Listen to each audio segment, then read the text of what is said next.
Hello, everyone, and welcome back to another episode of Hawks Latest, your number one source for news, updates, rumors, opinions, and you guessed it, the latest and the greatest regarding the Atlanta Hawks. I'm your host, Zach Langley, aka Langley ATL, and today we've got a full slate of updates across the board. So the new Hawks jersey numbers are now official. We've got that entire list. We've known some of the big acquisitions, what they're going to be wearing next season, but since we have the full list now, we're going to have to break that down and give you guys that news. Trae Young's contract situation as well is something we've been talking about a lot, but it just got a whole lot more complicated and interesting thanks to De'Aaron Fox and the San Antonio Spurs. We're going to break down why in just a little bit. Also, we're going to be diving into the latest on two free agents Atlanta could potentially sign as their final roster spot. They have 14 guys. They're looking for 15. Both of these guys seem a little more realistic than other players we've talked about in the past, so definitely want to tune in for that. That'll be towards the end of the episode. But without further ado, let's go ahead and get into it and kick things off with something fans will always be excited about, jersey numbers. The big name acquisitions like Kristaps Porzingis, Nickeil Alexander-Walker, and Luke Kennard have already been revealed through leaks. But nonetheless, we have the official list now for the Hawks heading into the 2025-26 season, and here's how it shakes out. It's also noted that no players who were on the team last year are going to be changing their jersey numbers. That usually never happens, but sometimes it does, so I feel the need to clarify. But nonetheless, here is the rest of the list. So Luke Kennard, number 3, the sharpshooter who's going to be vital to Atlanta's spacing. Number 7, Nickeil Alexander-Walker, the versatile, crafty defender who's going to be great off the bench for Atlanta next season. Number 8, Kristaps Porzingis, the major front court addition, the blockbuster of the offseason for the Atlanta Hawks. Number 14, Asa Newell, the highly touted rookie out of Georgia who was picked 23rd overall by the Atlanta Hawks. And now here's where things get a little interesting. So those guys, we've already known what they're going to wear, but we have a few guys now that are going to either be wearing a different jersey number or just a completely new edition that hasn't been announced yet. Number 22, Nikola Jurisic, the sneaky good Euro edition that was drafted in the second round last season, has real upside as a guard and wing creator, maybe a backup point guard in the future.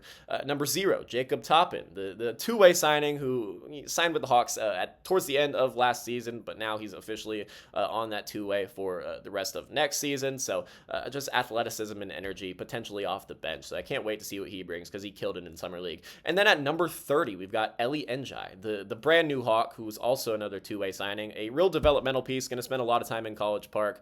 But he has his jersey number in number 30. So let me know in the comments which jersey you're planning to buy. The Porzingis and Alexander Walker ones are probably going to be the most popular. Also, Asa Newell, just, being in Georgia and then University of Georgia player drafted to the Atlanta Hawks. Definitely some sentimental value there. I'm going to be waiting to buy my jersey until we get that new jersey patch sponsor. I think that's probably the smartest thing to do. But I won't hold it against any of you. And now we're going to talk about, just after that little intro, definitely not a lot to talk about there with the jersey numbers, but now we've got something a little more interesting. It could really become the defining storyline next year for the Hawks. Trae Young's next contract. So according to ESPN's Shams Charania, De'Aaron Fox of the San Antonio Spurs, who was previously with the Sacramento Kings, got traded over last season. He just locked down a 4-year, $229 million max extension with the San Antonio Spurs. That deal locks him up through the 2029-2030 season. On paper, it's a well-deserved extension for a player who has really grown into a leader and a reliable star in this league. Definitely underrated for his services. Spurs got him on a bargain, but I will say I am surprised they signed him to this max for the next 4 years, considering they just drafted Dylan Harper and also have Stephon Castle. I think there's too many guards right there. Definitely a logjam at that position, but nonetheless, the extension was signed. And while on the surface it doesn't have any direct correlation to Atlanta, this is what makes it relevant to the Hawks and really urgent. It's what it means for Trae Young. So Trae has been eligible to sign that exact same max extension for several weeks now. Nothing has really gained any traction on that. No agreement has been reached. I think it's pretty clear Atlanta's not going to offer Trae the full max. But now after this, now that Fox has really set the bar, any notion of Trae, getting a deal below the full max becomes much more unlikely. It's almost out the window. Let's be clear though, Trae's resume is stronger than Fox's. This is not to, dog on De'Aaron Fox because great player, very underrated player, but Trae Young is in a different tier. He has more all-star appearances, a deeper playoff run, superior stats. So if the Hawks are serious about making Young the long-term face of the franchise, they'll likely need to offer him the full max. Trae has great character, so This is someone who maybe it doesn't necessarily affect the negotiations, but it's just when you see a guy like De'Aaron Fox, who is not good, who is not as good as you, get that full max, you got to start questioning, like, hey, I think I am more valuable than to take a pay cut. There are two ways this could go. The Hawks could offer Trae the same deal Fox just signed, and Trae takes it. That could be a quick resolution. I mean, that could be, a quick solution to what has been just an ongoing back and forth. The other option is that Trae decides to play out the 2025-26 season. This is the more likely option, and then decline his player option for 2026-27, and then test free agency. Definitely a bit of a more complicated situation, but probably the more likely one. What makes this interesting, though, and why maybe Hawks fans should favor it, is that if Trae makes an All-NBA team this season, this opens up Supermax possibilities. Trae would be eligible to sign that Supermax with just the Atlanta Hawks, no other team.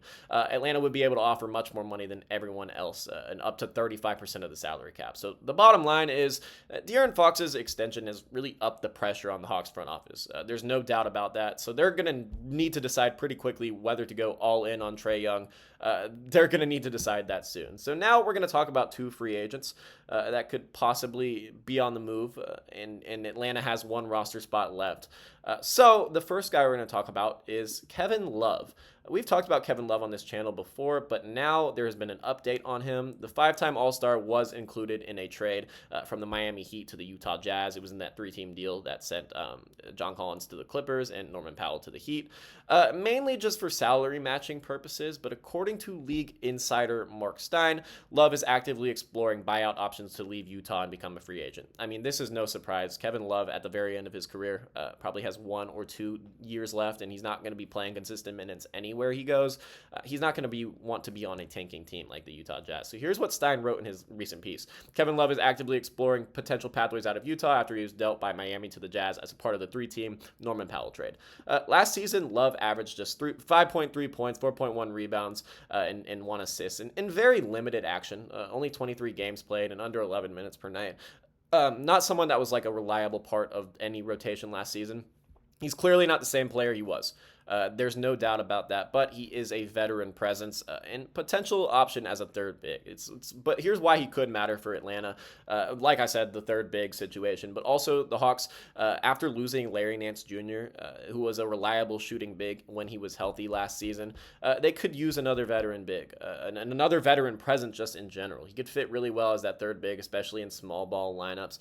He's no longer a nightly difference maker at all, but what he does bring, though, is the spacing, rebounding, and championship experience, all which would be very useful for the Atlanta Hawks in a limited role, especially during a playoff push. The Hawks are trying to make it out of the East this season, and Love could be a crucial piece, not just on the court, but off the court.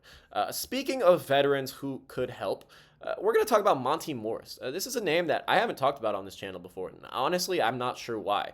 Very underrated player for all of his career. He's a name that's floating around as a potential target for teams looking for just guard depth in general, and the Hawks may want to take a look. There's uncertainty with Atlanta in their backup point guard situation, but they do seem comfortable kind of moving forward without that traditional backup point guard. I mean, they've got guys like Daniels and Alexander Walker and Kennard and maybe even Kobe Buffkin, who is the traditional backup point guard that they are supposedly playing next season, but I think they're going to rotate a lot of these options to be that creator when Trae is off the court, which is a real problem, and we definitely need someone who is comfortable running an offense. I feel like when Atlanta went on their Eastern Conference Finals run in 2021, I mean, they had Lou Williams, who was creating in the second unit, and that worked out great. So, and he's not a traditional point guard by any means. He's a scorer. One of the best bench scorers of all time. So, still, though, adding a safety net like Monte Morris could make sense because he does have experience handling the ball in the second unit. I mean, that's been his role over the course of his entire career. He's a 30-year-old veteran guard who's built a reputation as one of the most mistake-free players in the league. He's low usage, dependable, and won't get in the way of the offense. All of those traits are something that the Hawks could use. Last season, Morris played sparingly for the Phoenix Suns. Played spot minutes. He averaged just 5 points in 12 minutes per night, appearing in only 45 games. So, I mean, if the Hawks want to maximize lineup flexibility and avoid a potential disaster if one of their guards gets injured. Morris could be kind of like a low ceiling, high floor situation. Definitely a safe option with their 15th and final roster spot. If they want to go in that direction, by all means, I would support it. It's not the flashy signing, but it's someone who could seriously benefit from being in that Hawks locker room, and everyone could benefit from him being there as well. So to recap, the Hawks' New Jersey numbers are set. Trae Young's contract negotiations just got a lot more complicated. Thank you, De'Aaron Fox and the San Antonio Spurs. Just wonderful. And there are some interesting veteran names still floating around in free agency, including Kevin Love and Monty Morris, both of which I would be totally down for the Atlanta Hawks to sign with their 15th final roster spot. So what do you think? Should the Hawks go all in on Trae Young now and give him that max after Fox just got his, or should they wait it out? I would say wait it out, but also I would be comfortable giving Trae that max. I know I'm in the minority there, but nonetheless, I want to hear what you guys think. Would you like to see Kevin Love or Monty Morris fill that last roster spot? And which new Hawks jersey will you be copying this season? Drop your thoughts in the comments, and if you enjoyed this video, don't forget to like, subscribe, and hit that notification bell so you don't miss a single update. We're going to be pumping out videos every single day, keeping you guys informed on the latest and the greatest regarding the Atlanta Hawks. Thank you guys for watching. I'm Zach Langley, aka Langley ATL, and I'll see you guys next time. Bye.